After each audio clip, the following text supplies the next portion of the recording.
तो नमस्कार दोस्तों, वीडियो के इस भाग में हम लोग इम्पॉर्टेंट 50 क्वेश्चन देखने वाले हैं जो कि स्टैटिक जीके को हमारे स्ट्रॉन्ग करेंगे।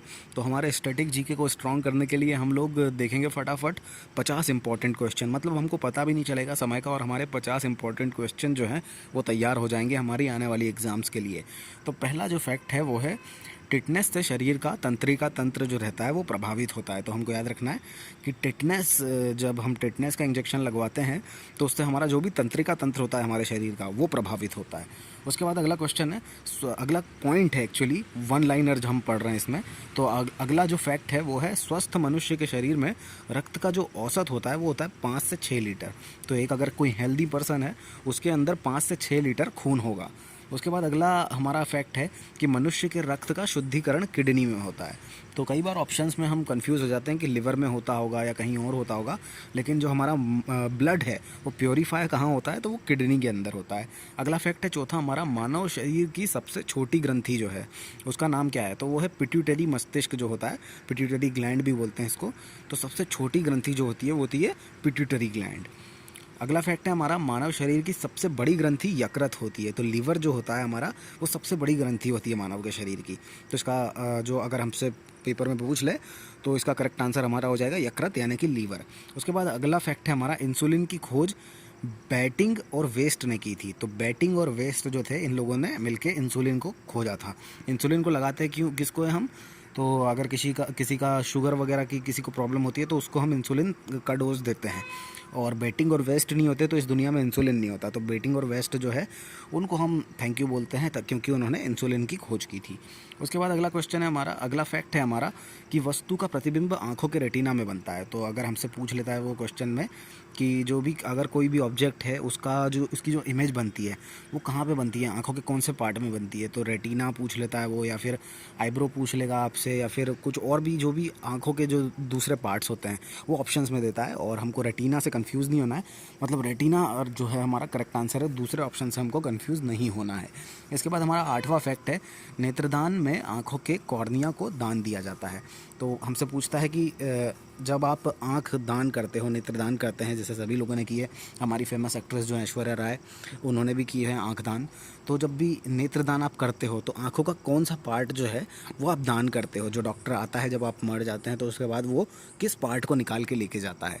तो जो आंखों के कॉर्निया भाग जो रहता है, ये एक पार्ट हो गया, जैसे एक रेटिना भाग हो गया ना जिस पे कि हमारी इमेज बनती है, उसी तरह से कॉर्निया भी एक हमारे आंखों का पार्ट होता है और उसको हम जब भी दान करते हैं तो हम हमारे कॉर्निया को दान करते हैं। तो इसका करेक्ट आंसर हो जाएगा कॉर्निया। उसके बाद नौवां फैक्ट है हमारा, सोयाबीन में सर्वाधिक प्रोटीन पाया जाता है। तो सबसे ज़्यादा अगर हमको पूछ ले, कुछ ऑप्शंस दे दे और पूछ ले कि सबसे ज़्यादा इनमें से प्रोटीन किस में पाया जाता है, तो हमको उसमें लगाना है सोयाबीन को सही, क्योंकि जो सोयाबीन होता है उसमें सबसे ज़्यादा लगभग 42% जो रहता है सोयाबीन हमारा वो प्रोटीन से बना रहता है। तो इसमें 42% प्रोटीन पाया जाता है। उसके बाद अगला फैक्ट है हमारा, जल में घुलनशील कौन से विटामिन होते हैं। तो जल में जो घुलनशील विटामिन होते हैं वो होते हैं बी और सी। इसको आप JCB से याद रख सकते हो, J फॉर जल और C और B जो है ये आपके ऐसे विटामिन हैं जो घुल जाते हैं जल के अंदर। तो जल में घुलनशील जो हमारे विटामिन होते हैं वो होते हैं JCB। उसके बाद विटामिन C जो रहता है ये खट्टे फलों में पाया जाता है। साइट्रस फूड जो भी होते हैं, नींबू वगैरह हो गया हमारा, कोई सा भी खट्टा फल है तो उसके अंदर हमारा पाया जाएगा विटामिन C। तो उसके बाद अगला फैक्ट है, विटामिन C की रासायनिक नाम स्कर्विक एसिड है ना। तो ये 12वां फैक्ट था हमारा कि विटामिन C का जो रासायनिक नाम, केमिकल नेम जो होते हैं उसका वो नाम है स्कर्विक एसिड। उसके बाद अगला फैक्ट है हमारा, जीव विज्ञान के जनक जो थे वो थे अरस्तु। तो जीव विज्ञान का अगर जनक पूछता है तो एरिस्टोटल इनको इंग्लिश में बोलते हैं। तो अरस्तु जो थे ये हमारे जीव विज्ञान के जनक थे। उसके बाद जीव विज्ञान शब्द का सर्वप्रथम जो प्रयोग था वो लेमार्क और ट्रेविरेनस ने किया था। तो हमको इन दोनों क्वेश्चंस में कंफ्यूज नहीं होना है कि जो जीव विज्ञान का जनक है वो तो बंदा दूसरा है, वो है एरिस्टोटल, लेकिन जो जीव विज्ञान इस शब्द का जिसने प्रयोग पहले बार किया है उनका नाम है लेमार्क और ट्रेविरेनस। तो ट्रेविरेनस और लेमार्क के कारण हम जीव विज्ञान को जीव विज्ञान बोलते हैं। उसके बाद अगला फैक्ट है कि वनस्पति विज्ञान के जो जनक है वो है थियोफ्रेस्ट। तो थियोफ्रेस्ट जो है ये हमारे वनस्पति विज्ञान के वो हैं जनक। तो याद रखना है हमको, इन दोनों में भी कन्फ्यूजन हो जाता है कि जीव विज्ञान का कौन और वनस्पति विज्ञान का कौन। तो जीव विज्ञान का एरिस्टोटल और वनस्पति विज्ञान के थियोफ्रेस्ट। तो थियोफ्रेस्ट आप इस तरीके से भी याद रख सकते हैं, जैसे वनस्पति जो होता है हम इसमें प्लांट और ट्रीज़ के बारे में पढ़ते हैं, तो टी फॉर ट्री और टी फॉर थियोफ्रेस्ट। तो इस तरीके से भी आप याद रख सकते हैं। उसके बाद हमारा अगला फैक्ट है, आधुनिक वर्गीकी मॉडर्न टैक्सोनॉमी के पिता लीनियस को कहा जाता है। तो आधुनिक जो वर्गीकी होती है उसके जो पिता हैं वो हम लीनियस को बोलते हैं। कार्ल लीनियस जो था जिनका नाम, उसको हम मॉडर्न टैक्सोनॉमी के फादर बोलते हैं। उसके बाद एडवर्ड जेनर जो हैं उन्होंने चेचक का जो टीका था उसको खोजा था। तो चेचक के टीके की खोज की थी एडवर्ड जेनर ने। उसके बाद अगला फैक्ट है हमारा, आम का वनस्पति नाम जो है वो है मैंजीफेरा इंडिका। तो मैंजीफेरा इंडिका हम आम को बोलते हैं। उसके बाद अगला फैक्ट है, carbon dioxide gas green house प्रभाव में सबसे ज़्यादा योगदान देती है। क्या होता है कि किस तरीके का क्वेश्चन पूछता है वो, कि हमको बोलता है 3-4 गैसेस दे देता है ऑप्शन के अंदर, CO2, NO2, SO2, FO2, कोई सी भी ऐसी गैस दे देता है, और उसके बाद वो हमसे पूछता है कि इन सारी गैसेस के अंदर सबसे ज़्यादा प्रभावशाली मतलब किस गैस के कारण ग्रीन हाउस इफेक्ट होता है। तो जो करेक्ट आंसर जो होता है हमारा वो होता है CO2, क्योंकि CO2 एक ऐसी गैस है जिसके कारण सबसे ज़्यादा हमारा ग्रीन हाउस गैसेस जो है वो कंट्रीब्यूट करती है, वो CO2 जो है हमारी उसको। तो ये इसका करेक्ट आंसर हो जाएगा। तो ये एक तरीके का फैक्ट आपको याद रखना है कि carbon dioxide gas green house प्रभाव में सबसे ज़्यादा योगदान करती है। उसके बाद अगला फैक्ट है, त्वचा का कैंसर सूर्य की पैराबैंगनी किरणों से होता है। तो सूर्य की कौन सी किरणों से होता है? तो पैराबैंगनी जो किरणें आती है उनसे हमारे जो त्वचा का कैंसर होता है लोगों को, स्किन कैंसर, वो होता है। उसके बाद अगला फैक्ट है हमारा, रेबीज़ के टीके की खोज किसने की थी? तो रेबीज़ के टीके की खोज की थी अलेक्जेंडर फ्लेमिंग ने। तो रेबीज़ का टीका खोजा गया था अलेक्जेंडर फ्लेमिंग के द्वारा। अगला फैक्ट है, विद्युत बल्ब के अंदर ऑर्गन गैस भरी होती है। तो हमको ये मतलब कई बार कंफ्यूज करता है कि इलेक्ट्रिक बल्ब के अंदर कौन सी गैस है। तो ऑर्गन गैस जो होती है, आर्गन गैस, वो गैस भरी होती है हमारे कोई भी इलेक्ट्रिक बल्ब जो होता है उसके अंदर। उसके बाद अगला फैक्ट है, नाइट्रस ऑक्साइड को हंसने वाली गैस कहा जाता है। इसकी खोज प्रिस्टले ने की थी। तो यहाँ पे 2 चीज़ है कि ऐसी कौन सी गैस है जिसको लाफिंग गैस बोला जाता है, तो वो हो जाती है हमारी नाइट्रस ऑक्साइड।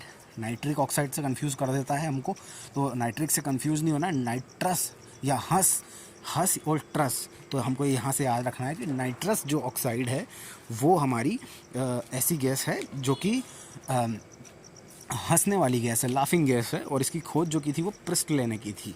ठीक है। उसके बाद हमारा अगला फैक्ट है, सर्वप्रथम आवर्त सारणी का निर्माण रशियन वैज्ञानिक मेंडलीफ ने किया था। तो सबसे पहले हमसे पूछता है कि सबसे पहले पीरियोडिक टेबल को किसने बनाया था।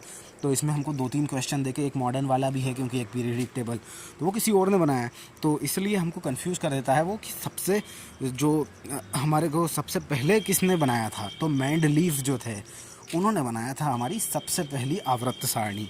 ठीक है। और उसके बाद अगर वो हमसे पूछता है आधुनिक आवर्त सारणी, तो 25वां फैक्ट है हमारे लिए कि मोसले जो थे, मोसले ने हमारी जो आधुनिक जो आवर्त सारणी यानी कि मॉडर्न पीरियोडिक टेबल था उसको बनाया था।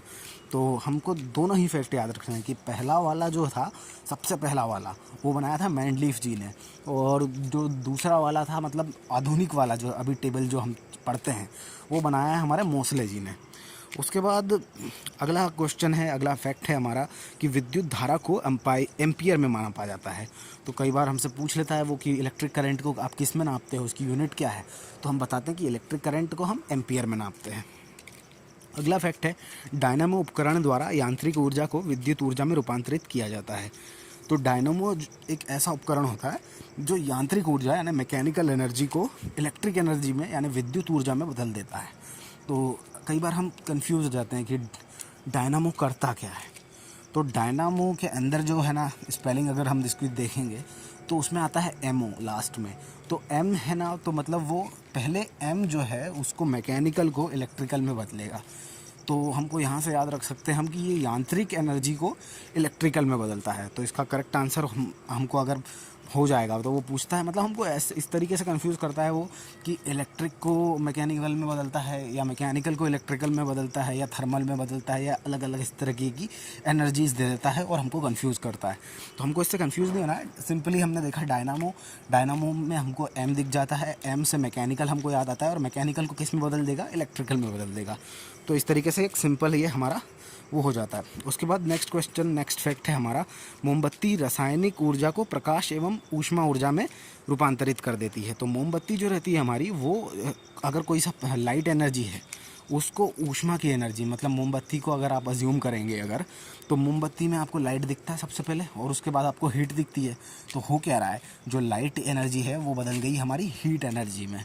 तो इस तरीके से आप इसको सही लगा सकते हैं। तो मोमबत्ती रासायनिक ऊर्जा को प्रकाश में भी बदल देती है और उसको उसमें बदल देती है। सबसे पहले होता है हमारे मोमबत्ती में केमिकल रिएक्शन होती है। मोम जो रहता है उसमें आग लगती है और वो केमिकल एनर्जी जो है वो बदल जाती है हमारी लाइट एनर्जी में, और लाइट एनर्जी में या हीट एनर्जी में, दोनों में बदल जाती है। दो तरीके की एनर्जी हम मोमबत्ती से प्रोड्यूस कर सकते हैं, या तो लाइट या तो हीट। उसके बाद नेक्स्ट क्वेश्चन है हमारा, प्रकाश वर्ष दूरी मापने की इकाई होता है। तो दूरी मापने की सबसे बड़ी जो इकाई है वो होती है पारसेक। तो यहाँ पे दो फैक्ट हैं, दो क्वेश्चन हमारे यहाँ पे मतलब कंफर्म होते हैं।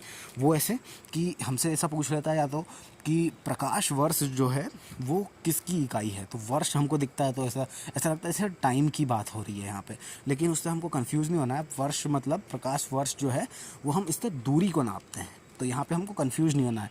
तो टाइम को नहीं नापा जाता है, इससे डिस्टेंस को नापा जाता है। तो हमको यहीं पे याद कर लेना है ताकि हम एग्ज़ाम में कंफ्यूज ना हो। तो इसका करेक्ट आंसर हो जाएगा प्रकाश वर्ष हम दूरी को नापने के लिए यूज़ करते हैं। और अगर दूरी को नापने की सबसे बड़ी इकाई पूछ ले तो फिर वहाँ पे आंसर जो है प्रकाश वर्ष नहीं होगा, वहाँ पे हो जाएगा पारसेक। पारसेक जो है वो दूरी नापने की सबसे बड़ी यूनिट होती है। तो इसका करेक्ट आंसर हो जाएगा पारसेक। इसके बाद हमारा अगला फैक्ट है कि साधारण नमक सोडियम क्लोराइड जो NaCl जिसका फॉर्मूला होता है उसको खाने एवं अचार के परीक्षण में उपयोग करते हैं। तो जो सोडियम क्लोराइड है हमारा, उसको हम खाने के लिए और जो अचार का जो हमारा प्रिजर्वेशन, अगर हमको इसको करना है, परिरक्षण करना है इसका, तो हम इसमें इसका यूज़ करते हैं। किसका यूज़ करते हैं? तो सोडियम क्लोराइड या नमक का हम उपयोग करते हैं। इसके बाद अगला फैक्ट है हमारा, हीरा एवं ग्रेफाइट कार्बन अप्रूफ है। तो हीरा जो है और ग्रेफाइट जो है ये दोनों ही कार्बन से बनते हैं। तो हमारे जो ये हीरा और ग्रेफाइट ये दोनों ही कार्बन के अप्रूफ हैं। तो हमसे क्वेश्चन पूछता है वो कि हीरा और ग्रेफाइट जो है ये किसके अप्रूफ हैं। तो हमारा करेक्ट आंसर हो जाएगा इसमें कार्बन। इसके बाद हमारा अगला क्वेश्चन है कि हीरा विद्युत का कुचालक होता है तथा ग्रेफाइट जो है विद्युत का सुचालक होता है। तो यहीं से हमको एक फैक्ट और याद करना है कि हीरा और ग्रेफाइट जो है ये दोनों ही कार्बन के अप्रूव हैं, लेकिन इसमें हीरा जो है ये विद्युत का कुचालक होता है। यानी अगर हम इसमें करंट देंगे तो ये किसी और ऑब्जेक्ट में पास नहीं कर पाएगा, ये कुचालक होता है। लेकिन ग्रेफाइट में अगर करंट देंगे हम तो ये अगली जो भी इससे वस्तु अटैच्ड है उसमें ये करंट पास कर देगा। तो ये एक सुचालक होता है, यानी कंडक्टर होता है। उसके बाद अगला फैक्ट है, LPG में ब्यूटेन और प्रोपेन का मिश्रण होता है।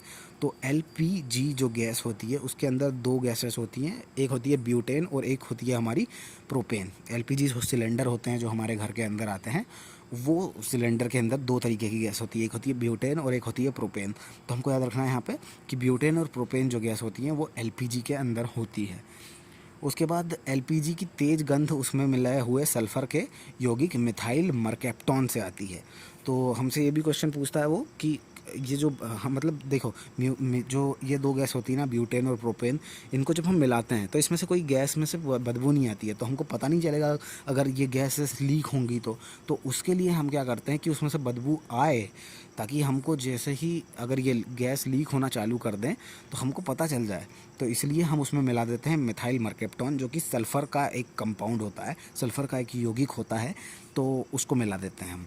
उसके बाद अगला फैक्ट है हमारा कि चांदी एवं तांबा जो है विद्युत की सर्वश्रेष्ठ सुचालक हैं। तो चांदी और जो तांबा है ये दोनों ही जो विद्युत होती है, इलेक्ट्रिसिटी होती है, उसके सबसे बेस्ट अगर सुचालक कोई से है तो वो है चांदी और तांबा। तो इलेक्ट्रिसिटी को अगर अच्छे से ट्रांसफ़र करना है तो आप चांदी और तांबे से करो।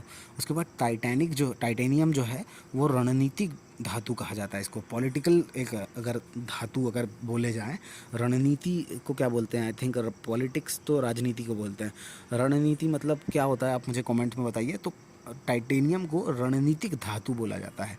इसके बाद सिल्वर आयोडाइड जो है ये कृत्रिम वर्षा के लिए उपयोग किया जाता है। अगर आपको आर्टिफिशियल रेन करनी है, जैसे कि बोला जाता है कि एक बार चाइना में ओलंपिक थे और वहाँ पे उन लोगों ने मतलब बोला क्या जाता है, ऐसा ऑब्वियसली उन्होंने किया था, वहाँ पे बारिश होने वाली थी ग्राउंड में, ओपन डोर स्टेडियम था, तो वहाँ पे बारिश ना हो इसके लिए उन्होंने बादल जो थे उसमें पहले ही वर्षा करवा दी। तो पहले ही वर्षा करी तो किस चीज़ का उपयोग किया उन्होंने, सिल्वर आयोडाइड जो था उससे आर्टिफिशियल एक रेन करवा दी, मतलब बादल को पहले ही फाड़ दिया तो वहाँ से वो फट गया और नीचे बारिश हो गई। तो इस तरीके से सिल्वर आयोडाइड का जो हम उपयोग करते हैं कृत्रिम वर्षा के लिए। उसके बाद अगला फैक्ट है हमारा, मतदाताओं की उंगलियों में निशान के लिए सिल्वर नाइट्रेट लगाया जाता है। तो हमसे पूछ सकता है ये कि आप जब वोट देने जाते हो तो आपको एक नीले कलर या काले कलर की स्याही लगा देते हैं आपकी उंगली के ऊपर, तो वो जो स्याही है वो स्याही क्या होता है, कौन सा केमिकल होता है, तो वो होता है सिल्वर नाइट्रेट। ठीक है, तो हमको कंफ्यूज नहीं होना है, हमको याद रखना है, हमको पता होना चाहिए। ये तो जनरल नॉलेज का बहुत बेसिक क्वेश्चन है कि सिल्वर नाइट्रेट जो है ये हमारे हाथ पे लगा देते हैं जब भी हम वोट डालने जाते हैं। तो फिर उसके बाद है तड़ित चालक का आविष्कार बेंजामिन फ्रैंकलिन ने किया था। तो तड़ित चालक अगर आप देखें तो उसका आविष्कार किसने किया था, तो ये सिंपल सा हमको क्वेश्चन याद रखना है कि बेंजामिन फ्रैंकलिन जी जो थे उन्होंने तड़ित चालक का आविष्कार किया था। उसके बाद अगला फैक्ट है हमारा, शुष्क बर्फ जो होती है ठोस कार्बन डाइऑक्साइड होता है। तो हमसे पूछ लेता है कि वो ड्राई आइस जो रहती है वो क्या रहता है, तो वो एक सॉलिडिफाई कार्बन डाइऑक्साइड जो होती है उसको हम शुष्क बर्फ बोलते हैं। उसके बाद प्लेटिनियम जो है उसको सफ़ेद स्वर्ण कहा जाता है। तो प्लेटिनियम जो है, प्लेटिनम भी बोलते हैं ना इसको, प्लेटिनम, तो प्लेटिनम जो है इसको वाइट गोल्ड बोलते हैं, तो सफ़ेद स्वर्ण बोलते हैं। उसके बाद अगला फैक्ट है हमारा, क्लोरीन गैस फूलों का रंग उड़ा देती है। आप ऐसे फूल देखोगे कि उसका कोई कलर ही नहीं है, ऐसे फूल अगर आप देख रहे हो, यह बहुत ही लाइट हो चुका है उसका, तो वो क्लोरीन के संपर्क में आ गया है, सीधी सी बात है। तो क्लोरीन जो गैस होती है अगर आप उसको में किसी फूल के पास ले जाओगे, मतलब फूलों के संपर्क में आएगी अगर क्लोरीन गैस, तो उसका रंग उड़ जाएगा। उसके बाद अगला प्रश्न है, बुध और शुक्र जो है इन दोनों के एक भी उपग्रह नहीं है। तो जैसे चंद्रमा जो है धरती का उपग्रह है, उस तरीके से ऐसे हर प्लैनेट्स के अपने अपने उपग्रह हैं, लेकिन जो बुध और शुक्र हैं, बुधवार और शुक्रवार दोनों एक के बाद एक आते हैं आई थिंक, तो बुधवार और शुक्रवार जो दोनों ही हैं इनके कोई भी उपग्रह नहीं है। इस तरीके का जैसा हमारा चंद्रमा है सैटेलाइट, इनका कोई भी सैटेलाइट नहीं है, नेचुरल सैटेलाइट की बात कर रहे हैं यहाँ पे। उसके बाद अगला फैक्ट है हमारा, शनि के जो हैं वो सर्वाधिक उपग्रह है। तो शनिवार सबसे लास्ट में आता है, उसके सबसे ज़्यादा उपग्रह है, तो हमको याद रखना है शनि के सबसे ज़्यादा उपग्रह है और बुध और शुक्र के एक भी नहीं है। तो ये 2 फैक्ट बन जाते हैं। उसके बाद अगला फैक्ट आता है हमारा, मनुष्य का रक्त बैंक स्प्लीन और प्लीहा को बोलते हैं। तो हमसे पूछ लेता है कई बार क्वेश्चन में, मतलब कि जो हमारा इंसानी शरीर है उसमें जो ब्लड बैंक है वो किसको बोलते हैं, तो जो हमारा स्प्लीन होता है शरीर के अंदर और जो प्लीहा है उसको हम हमारा रक्त बैंक यानी ब्लड बैंक बोलते हैं। इसके बाद अगला फैक्ट है, मनुष्य को सर्वाधिक ऊर्जा कार्बोहाइड्रेट से प्राप्त होती है। सबसे ज़्यादा कार्ब्स खाता है मनुष्य और उससे सबसे ज़्यादा एनर्जी उसको मिलती है, तो इसलिए रोटी हम रोज़ खाते हैं, रोटी के अंदर कार्ब्स होते हैं, कार्बोहाइड्रेट से सबसे ज़्यादा मनुष्य को ऊर्जा मिलती है। उसके बाद समुद्र के नीला प्रतीत होने का कारण प्रकाश का परावर्तन तथा जल के कणों का प्रकाश द्वारा प्रकीर्णन है। तो 2 प्रोसेस होती हैं, एक तो समुद्र जब हमको नीला क्यों दिखता है, तो समुद्र जो है हमको नीला दिखता है, इसका एक कारण है प्रकाश का परावर्तन जो होता है उसके कारण, और जल के जो कण होते हैं वो प्रकाश के द्वारा प्रकीर्णन होता है उनका। तो ये 2 प्रोसेस होती है, परावर्तन और प्रकीर्णन, इन दोनों ही प्रोसेस के कारण जो है हमारा जल जो है हमको नीला दिखने लगता है। उसके बाद जो सोना है, अम्लराज अम्ल जो होता है उसके अंदर घुल जाता है, सल्फ्यूरिक एसिड बोलते हैं। तो सोने को अगर गलाना है तो हम अम्ल जो रहता है उसमें हम उसको घोल देते हैं। इसके बाद अगला 49वां फैक्ट है हमारा, पॉलीथीन एथिलीन के बहुलीकरण से प्राप्त होता है। तो पॉलीथीन हमसे पूछा जाता है, जो पॉलीथीन हम पन्नी भर भर के जो सामान खरीदते हैं बेचते हैं, हालांकि जो कि वेस्ट के हिसाब से अगर हम देखें तो उसको नहीं करना चाहिए हमको, लेकिन हम कर रहे हैं ऐसा। तो पॉलीथीन जो है ये किसके कारण से होता है, तो पॉलीथीन जो बनती है वो बनती है एथिलीन के बहुलीकरण से, हमको पॉलीमराइजेशन बोलते हैं बहुलीकरण को, तो एथिलीन के पॉलीमराइजेशन से हमको पॉलीथीन मिल जाती है। उसके बाद आखिरी फैक्ट है हमारा इस पार्ट का कि कोशिका का पावर हाउस माइटोकॉन्ड्रिया को कहा जाता है। तो अगर हमसे पूछ ले कि what is the power house of the cell, तो power house of the cell होता है हमारा माइटोकॉन्ड्रिया। तो इसका सही आंसर हो जाएगा हमारा माइटोकॉन्ड्रिया।